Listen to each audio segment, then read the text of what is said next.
Welcome to the Business Owner Spotlight Series. My name is Gabriel Moore. I am the senior partner and lead coach here at Action Coach Vanguard in Central Iowa. Today, I have Renee Schulte, the owner of Rural Policy Partners, as well as many other things, as my guest. We're going to be talking about her business, her journey to business ownership, best practices, and share a peek into what it's really like to build and operate a business. If this is your first time joining us, please like and subscribe to get notifications when we drop new conversations just like this one. Renee, welcome and thank you so much for being here today. We were talking a little bit prior to the interview starting, but I asked, I was like, man, hold this. This is great stuff. Let's bring this into the interview. Tell me about who you are. Tell me about your background and tell me about your business. Yeah, so was an elected official over a decade ago now. My background's in mental health. And so I ran for public office to redesign our mental health system. And I got to do that as a legislator. And then I became a consultant during that time because I needed, as you know, if you're in Iowa, our legislature is part-time, so you need work to do the other part of the year. So I started a solopreneur business working as a consultant, and I did that on my own for a decade. But about 2 years ago now, I branched out, and there was a partner that I had subcontracted with for a couple of years, and we just kept working together, working together, working together. And I thought, what an opportunity. Maybe we could just form a partnership. And that's where Rural Policy Partners was born. That And one. he's a fifth generation farmer. He Okay. has a behavioral health background as well, was in the industry for 20 years himself, working in behavioral health, but at the executive level. And I was in the field from the mental health side. So we partnered together and formed this company. And that is sort of the foundation of our business. And we work in rural America, working with helping create and improve mental health systems. So that could be at state levels, that could be with the government, that could be at regional levels, it could be for-profit, nonprofit businesses. And we work all around the Midwest, strengthening and improving mental health. And so that's sort of the business model. And we're in a partnership, which is a lot of fun because I did it by myself for a very long time. And that's it. Now, when you are what's your current role in that business? I mean, because we're talking about you had a partner or you ended up developing up with a partner, getting into the space. What are you doing currently? What is your current responsibility inside of your business? So that's really fascinating because in September of last year, the governor of Iowa appointed me as chair of the Iowa Board of Parole. And for those of you out there listening, that does mean prison. And so I work on parole on a day-to-day and day-out basis. And when I did that, my husband was looking for something to do next. And my business partner, I went to them and I said, this is probably crazy. I have this business. There's no way we can do this. And they're like, no, no, no, you need to take it. It'll be great for the business. And Yeah. I thought, that's crazy. So my husband stepped in to the day to day. And so I now am the owner of the business, and my partner and my husband now run the business. And Isn't that so it's fascinating? a unique perspective. I'm now an owner, not an operator. And what did it feel like to actually achieve that level? I mean, we have business owners that are 20, 30 years in the business and they are still technicians inside of their business. They're doing the work. We call it wearing the tool belt, right? Yeah. And what did it feel like being able to kind of step out and have a system in place that you could trust? It's pretty scary, I'll have to be honest. I'm a Yeah. hands-on kind of person. And so they have to constantly assure me that they're not burning the place down. It's gonna be okay. But Right. I kept a couple of pieces that are really important to me. I still do some of the bid proposals as far as like trying to get new work. I'm still involved in that piece. And Okay. then we have our own podcast. It's called Stepping in It with Oh, Renee Schulte and Jason Haglund. And I do the podcast still because that's part of our marketing. And then I do some public speaking on behalf of the business. And those are the only three pieces I still touch. Everything else, day in and day out, is run by the business. And it's exhilarating when you can get there because you can sit back and watch, and I can keep that 30,000-foot view and sometimes provide insight because I'm not in the weeds every day. So I can see things a little different. And so it's a really cool opportunity. and you get to do the fun stuff now, right? I mean, when we've got a chart that we use here at Action Coach. It's kind of like a skill and fun, and we want to make sure that you're delegating the things that you don't find too fun and that don't require quite a bit of skill. Mhm. And you get to that point now where you actually get to achieve, you get to do the fun things that are still part of your business, but it's what you want to do and it's not what you have to do, right? I mean, you don't feel that obligation. Right. So my background as far as planning and strategy and stuff, I use the full focus system. I don't know if you've ever heard of it. It's by Michael Hyatt. And I Okay. did that for years just myself. And he has like a chart where he talks about working in your desire zone. The same kind of concept it sounds like you use, where you delegate or delete a lot That's of the right. things in your life that are not very fun or you're not very good at, or kind of the Yes. two metrics, right? And so for years, I was just doing that on my own in my own business. I was adding maybe virtual assistants, right? Or I got a business. She was an online business manager for a time, and so I would have different kind of people helping me. And as I did that, I'd move stuff off my plate, move stuff off my plate. But this last time when I gave over the business, man, that's a real gut check, because I'm like, I built That's it, not easy. hate it, and it's my baby. But it's been cool to let other people take it and run. So really, I'm the owner, not the operator, and it's a neat place to be. Really, really cool place. But it takes a lot of trust, and you've got to have surround yourself with cool people. The people running the business smarter than me, and they're better than me, and so they're awesome at it, And so I have to let them do them And and the kind of fear stay out part of of the it. way. Yeah, and the fear part of it too, right? I mean, Ooh, true. it's everything. We all have fear, right? And courage wouldn't exist without fear. And for you to have an opportunity to be afraid and to conquer that, what an endeavor! What is when we go through business ownership and we have this relationship with them, sometimes it's difficult to inspire them of what that vision looks like, and you are a living embodiment of that vision. And so it's great to have you on this call today because it could be very inspiring to other entrepreneurs out there. If you don't mind, I want to ask about your business very specifically. Yeah.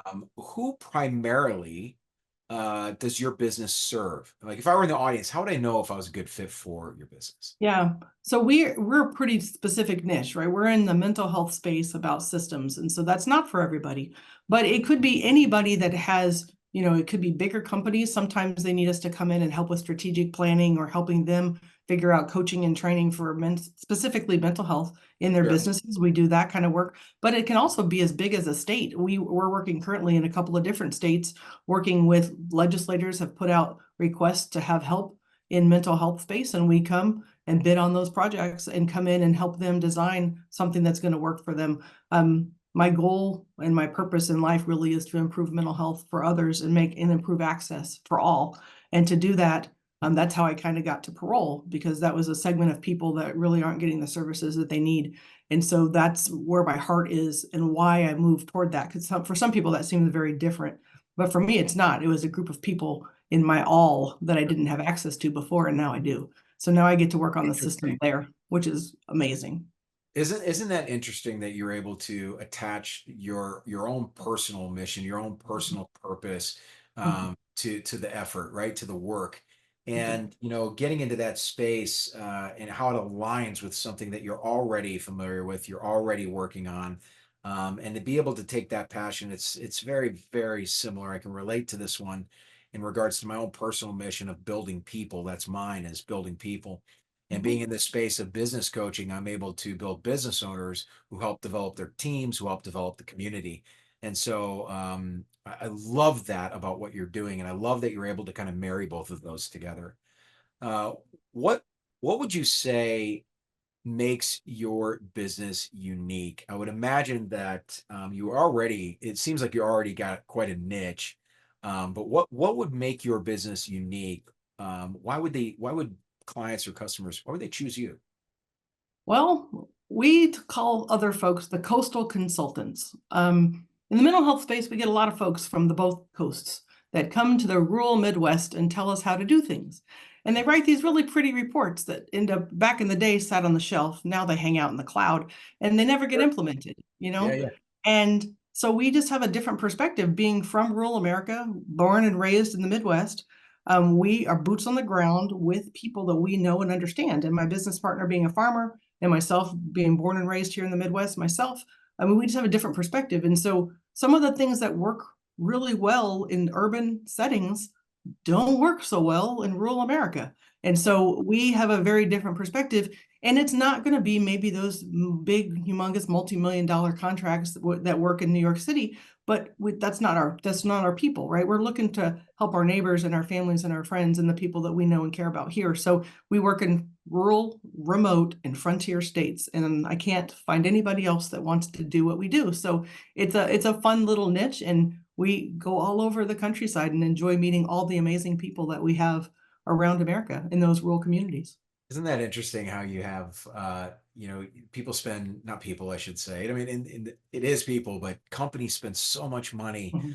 on this plan that they never implement, so Nope. much time on learning about the plan that they never implement. And it really, the whole world of business needs that structure, that help with implementation, and then the constant focus on coaching it through the process. Mhm. And it's a missing element. It's something that we have also been capitalizing on. Um, Mhm. but I want to talk a little bit more about you, Renee, because um, your business, albeit it's unique, and to me it is unique. It's a niche of coaching in a sense, kind of like what we do here. But why did you why did you choose to do it for yourself? I mean, why did you not try to enter a space and work for someone else? I mean, Oh, what was that catalyst? wow. That's a great story. I learned really early on, I'm not a cubicle kind of girl. I get bored and I don't like doing the same thing day in and day out. And so when I ran for political office in the first place, it was to improve that mental health system. And so after I got some traction there, I thought, I think I can make a difference in this. And so the consulting company just kind of fell into my lap at that point. A big contract came pretty quickly. Okay. And I thought, I've never had the same day since. And that's just my personality and my style. And so I really appreciate being able to do things. The other thing about it for consulting is I love difficult challenges. The harder the problem, the more fun I find. I think that makes me a little crazy, and that's okay. But I just don't run away from hard, and I like it. And it gives me purpose and it gives me energy. And so sometimes, especially in behavioral health with substance use and all those things, those are tough, tough problems. But the more I dug into them, the more, I don't know, just passion I felt for the people, for the work. And I had been working with one-on-one with people in that space for a long time. And then one day it clicked at that policy system level. I could help a lot more people a whole Mhm. lot faster. Oh And man, that was just the light hit the fire and off we went. that's Renee, we are kindred spirits. Let me just say that we are kindred spirits. As you look back on that process, and we talk about challenge, and I've got a saying that I talk to my kids about. I said, "There is no hard mode when you live in hard mode," um, Mm-mm. and I try to be as inspiring as possible and make sure that they understand that challenge is an opportunity. It's not a problem. But speaking of challenges, Mhm. what would you say is the most memorable roadblock or hurdle or challenge that you've been forced to overcome in your journey on this entrepreneurship? Well, probably this is going to sound maybe weird to some, but I hit the ceiling at how much I could do and how much I could make as a solopreneur. Yeah. And I had to make a choice. I kept sort of hitting the ceiling and then my income would go down, and I'd hit the ceiling and my income would go down. And so I had to take the leap into partnership. And that we've talked about a little bit, but it was not just the most obvious thing to do. And it was kind of scary. But at the same time, I'm like, Oh,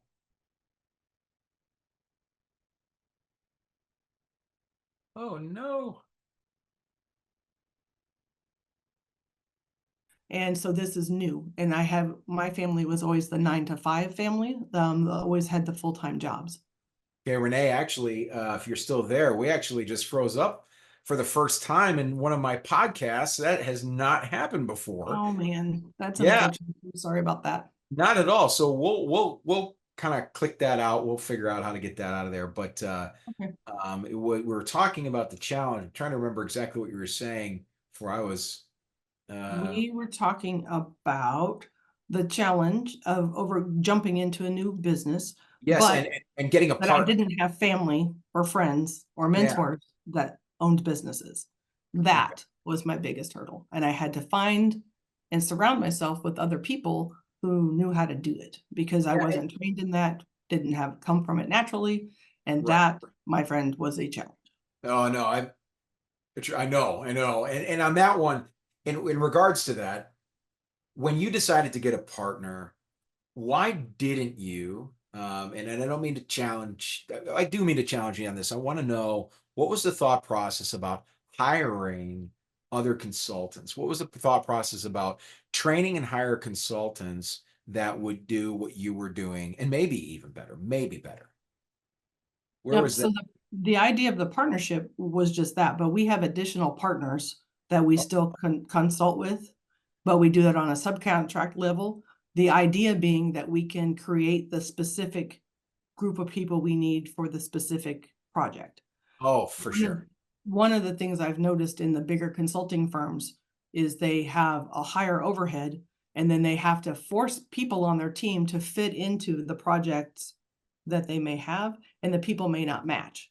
So Sure. what we've done in our partners, and if you go on to our website, you can see we have other partners, and we collect them and put them together to match the client that we're working with the skill set that they're asked for.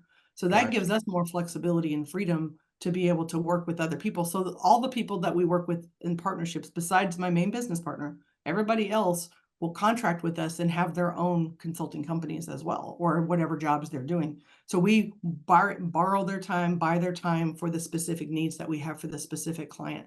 And that gives us more flexibility. And then, as you know, as a consultant, sometimes your income waxes and wanes, because you'll Sure. get big projects and small projects, or big projects and no projects, or whatever. And so I don't have to worry about having that ongoing revenue. So those were the decision factors that went into just having a partner, but yet contracting with the rest of my consultants. And I think on top of that too, really using subcontractors to help support your system is similar to an employee base, but as you said, a little bit less of them fitting into your company and more fitting about what the client needs. And Yes. so, yeah, I get that 100%. We're kind of running on time here, but I wanted to make sure that we get these last in. We've got some rapid fire questions for you, Renee, that I would like you to give me one word answers or one sentence answers. Think you can Okay. handle that? I think I can. I'll try. So before we do that, though, we've covered a lot of ground, everyone, and for those watching, I highly encourage you to save this and come back. Renee's got a lot of great nuggets and absolutely inspirational to hear someone who has made it to that point of entrepreneurship where they can sit back and actually own the business and do what they want. So please come back, take a watch at this, and hopefully there'll be more in the future. But as we begin to wrap up, here we go. These are rapid fire questions. Number one, what is the key to success for you? Gratitude. Oh, let's go. Let's go. I'm even going to go in the pocket for this one. Going in the pocket, I got my gratitude stone and I carry There you around. go. I love it. I absolutely love it. What is your one piece of advice for other business owners? Persistence is key. Persistence is key. What is one book you're reading now or have read most recently? 10x is easier than 2x by Dan Sullivan and Dr. Benjamin Hardy. Yeah, let's go. If you had to choose only one area of your business you could immediately improve tomorrow, what would it be? Monetizing my podcast so I have a consistent revenue base. I like that. Okay. And then before we get to the final question of the day, Renee, how can others learn more about you or your company? Yeah. So we're Rural Policy Partners, and you can find us at our website at ruralpolicypartners.com. And we also have a podcast available anywhere you listen to podcasts called Stepping in It. And it's exactly what you think it is, about all of the things. We step into the mental health mess so you don't have to. And if you look up Stepping in It with Renee Schulte, you'll find us there. Brilliant. Last question of the interview today. What is most inspiring to you today? Today, and as I get a little older, the ability to influence and lead others to be the best people they can be, that lights my fire. And I just love helping people around me get to whatever next level they want to be. Outstanding. As we finish up, I just want to express my absolute gratitude. I feel like every single answer you have given me would have been similar to what I might have said, and that's why I mentioned that I felt like we were kindred spirits, Renee. I really do appreciate you. Thanks for letting me take a peek behind the scenes, for real. Happy to. Thank you. Absolutely. This has been the Business Owner Spotlight with Renee Schulte of Rural Policy Partners and your host, me, Gabriel Moore, with Action Coach Business Coaching. Thank you so much for watching, and we're going to see you next time.